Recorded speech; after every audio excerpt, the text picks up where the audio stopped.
Hi everybody, it's Kesh, welcome back, and this is the video I promised you about Olive. If you're new to the channel, Olive is a stray cat who showed up 2 years ago, and after a very lucky and privileged life, she is regrettably dying now. She has jaw cancer, and the vet said she had about 8 weeks to live. I think we're about 4 or 5 weeks into that maybe. And yeah, she's not well right now. In fact, I haven't seen her in about 18 hours, maybe longer. She's gone from sleeping on top of things like chairs and beds to sleeping under things, which she was for a while, and I think is currently inside, actually physically inside one of the mattresses. One of the things she did when she was a kitten and very frightened when she arrived was claw the underside of the beds and the couches away. So they're all dangling down in a really messy way, and I think she went inside the bed to hide. She is very scared again now.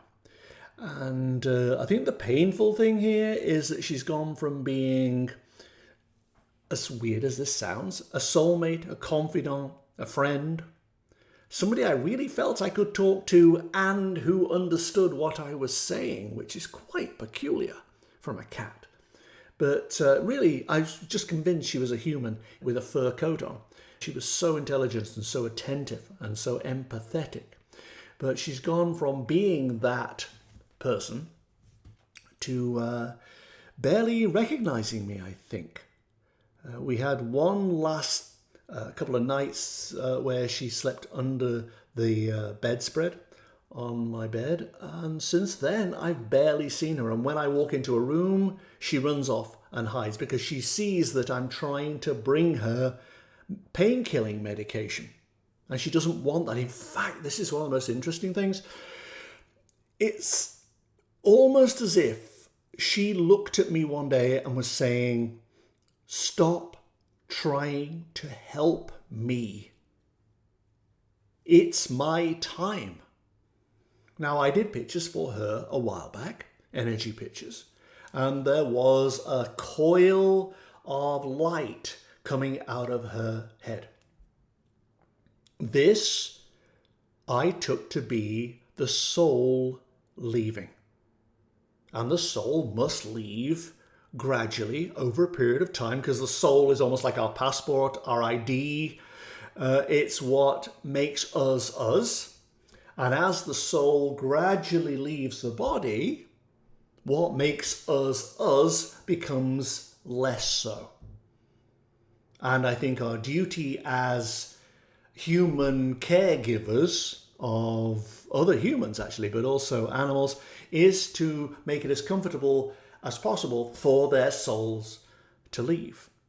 I did her pictures again a couple of days ago, and this time more of the soul was leaving, which would explain why she doesn't really recognize me anymore. But more than that, there was a blockage in the way. It was like there was a glass cube. Would be invisible. I had to draw it, but it would be invisible. And the soul was having to go around it. And I thought about this for the longest time, and it made me think maybe with our compassion, our empathy, our desire to see people live, because we want to live, and with the help of medications, surgery sometimes, pills, whatever is available, we extend life. Remember I said this about the transition pictures for Sir Nicholas Winton. He lived to be 106. And the pictures, when I did them, suggested that he lived beyond his time, that it should have happened before that, but his years were extended. Which made me think that when I've done transition pictures over the time, and I've said, oh, I couldn't do this person, or that person didn't appear, or whatever, or they refused permission, I thought it was simply about them waiting in line, coming around the corner and going, hey, I'm ready now. And I couldn't do them before they were ready. Now I'm starting to think that I couldn't do them because I wasn't ready. We weren't ready to hear the message that they had to convey. If you remember Neville Goddard, the mystic, he went to his light, his transition, and he was perplexed about why he had to die at the age of 67. And Grace said, because we have other things for you to do. Maybe Olive has other things that she has to do in a future incarnation.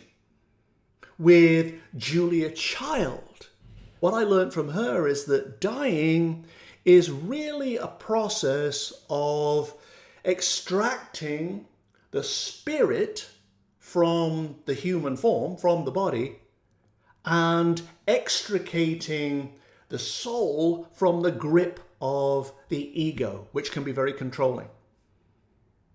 And I wonder whether by administering medication and by doing surgery, by all the treatments that we are blessed with in modern life and modern medicine, whether we are tampering with the natural flow of things. And there is a time for us to go, but the ego doesn't want to go.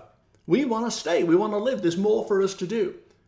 But there are other things that Grace has lined up for us.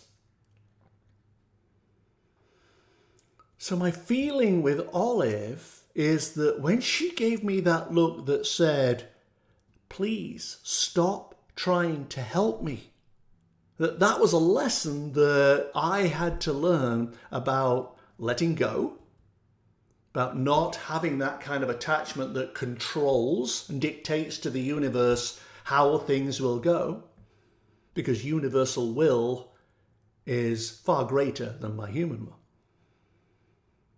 But also to learn this massive lesson about the soul. The soul has a job to do. It knows what it has to do in a lifetime, and when the time comes for it to go, it gradually leaves. I've done my grieving. I did my grieving when I felt it was unjust that something so beautiful and empathetic should be taken away at only 2 years old. Since then, it's been a matter of watching her wane. And now that the majority of her soul has left, apparently,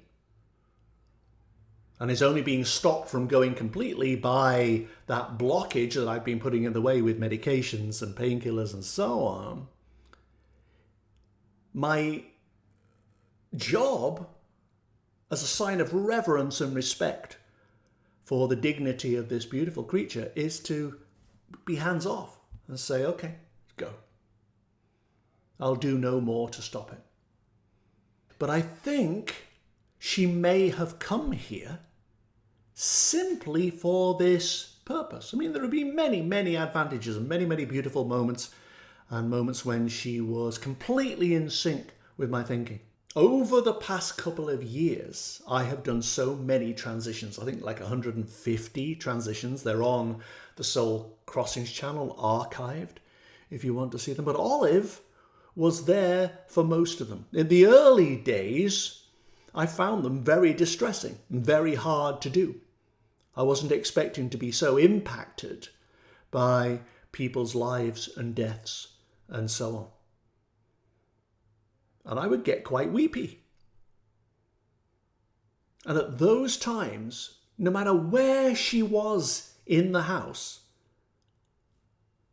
Olive would come running and sit on the table beside me and lean against me. She would lean over against me on the table and watch me draw these pictures, as if to say, come on, we'll do this. We'll get through this together. Come on, you can do it. That was her gift to me.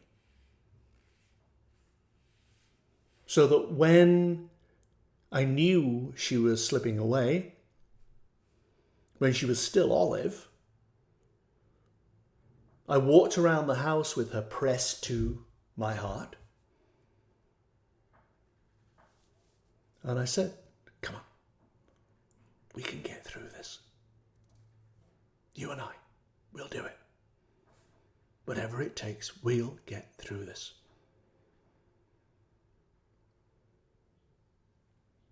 And really, that's the last time we had that connection.